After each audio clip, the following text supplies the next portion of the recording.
कक्षा 12 पार्ट 3 मुद्रा और मुद्रा स्फीति। क्वेश्चन नंबर 2 इससे पहले चलाया था मुद्रा का अर्थ एवं मुद्रा के कार्य। मुद्रा का अर्थ एवं मुद्रा के कार्य। अब क्वेश्चन नंबर 3 मुद्रास्फीति का अर्थ बताकर लक्षण समझाइए। मुद्रास्फीति का अर्थ बताकर लक्षण समझाइए। मुद्रास्फीति का अर्थ डॉक्टर ए.पी. लर्नर के अनुसार वस्तु की पूर्ति की तुलना में उसकी अधिक प्रमाण में मांग हो, वस्तु की पूर्ति कम हो और मांग अधिक हो तो ऐसी परिस्थिति को मुद्रास्फीति कहते हैं।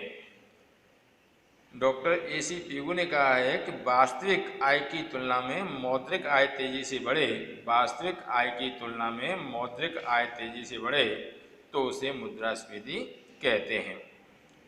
Doctor J.M.. किन्स ने कहा है कि मुद्रास्फीति की सही स्थिति साधनों के पूर्ण रोजगार के बाद मौद्रिक आय बढ़े तो उसे मुद्रास्फीति कहते हैं। साधन अर्थात उत्पादन के 4 साधन भूमि, पूंजी, श्रम और नियोजक, इनको पूर्ण रोजगार की स्थिति हो फिर भी मौद्रिक आय में वृद्धि हो रही हो तो हम उसे मुद्रास्फीति कहते हैं। मुद्रास्फीति के लक्षण। मुद्रास्फीति के मुख्य 4 लक्षण हैं। नंबर 1, भाव में निरंतर वृद्धि होती है। भाव में निरंतर वृद्धि होती है अर्थात लगातार वस्तुओं के भाव बढ़ते रहते हैं। एक बार वस्तु के भाव बढ़ गए वह पीछे नहीं हटते अर्थात निरंतर भाव वृद्धि देखने को मिलती है तो उसे मुद्रास्फीति कहते हैं। नंबर 2, अर्थतंत्र के सभी क्षेत्रों में भाव बढ़ते हैं। अर्थतंत्र में चाहे वह रियल एस्टेट हो, चाहे वह मार्केट हो या सेवा क्षेत्र हो, हर क्षेत्र में, उद्योग क्षेत्र हो, हर क्षेत्र में वस्तुओं के भाव लगातार बढ़ते रहते हैं तो उसे मुद्रास्फीति की स्थिति कहते हैं अर्थात अर्थतंत्र में सभी क्षेत्रों में भाव वृद्धि देखने को मिलती है। नंबर 3, मुद्रा का मूल्य क्रय शक्ति घटती है। मुद्रा की क्रय शक्ति घटती है अर्थात खरीद मूल्य घट जाता है।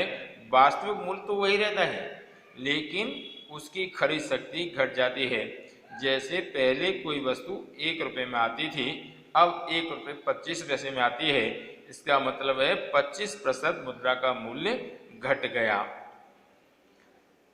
अर्थात मुद्रा की क्रय शक्ति घटती है। नंबर 4, पूर्ण रोजगार की स्थिति के बाद बढ़ता भाव स्तर मुद्रास्फीति है। पूर्ण रोजगार, उत्पादन के 4 साधन भूमि, पूंजी, श्रम और नियोजक, इनको पूर्ण रोजगार की स्थिति हो फिर भी वस्तुओं के भाव बढ़ रहे हों, वस्तुओं के भाव फिर भी बढ़ रहे हों तो उसे हम मुद्रास्फीति कहते हैं। ये इसके मुख्य 4 लक्षण हैं। इसके बाद 3 दूसरे लक्षण हैं, इन पर ध्यान देना अनिवार्य होता है। इन तीनों लक्षणों को भी ध्यान में रखना अनिवार्य होता है।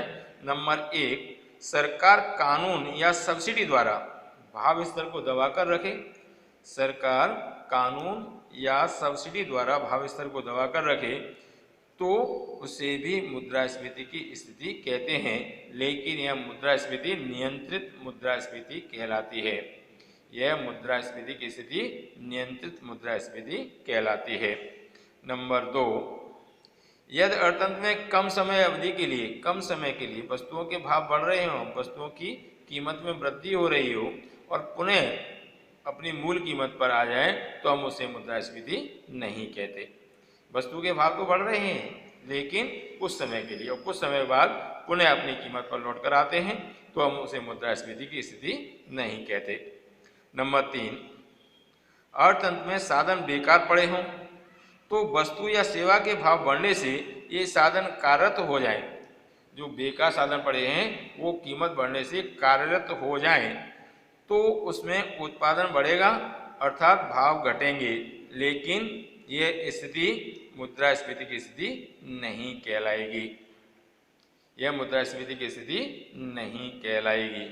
अर्थतंत्र में साधन बेकार पड़े हों और वस्तु और सेवा के भाव बढ़ें, फिर ये साधन बेकार पड़े थे वह कार्यरत हो जाएं, जिससे उत्पादन बढ़ेगा तो वस्तु की कीमत में कमी होगी तो हम उसे मुद्रास्फीति की स्थिति नहीं कह सकते।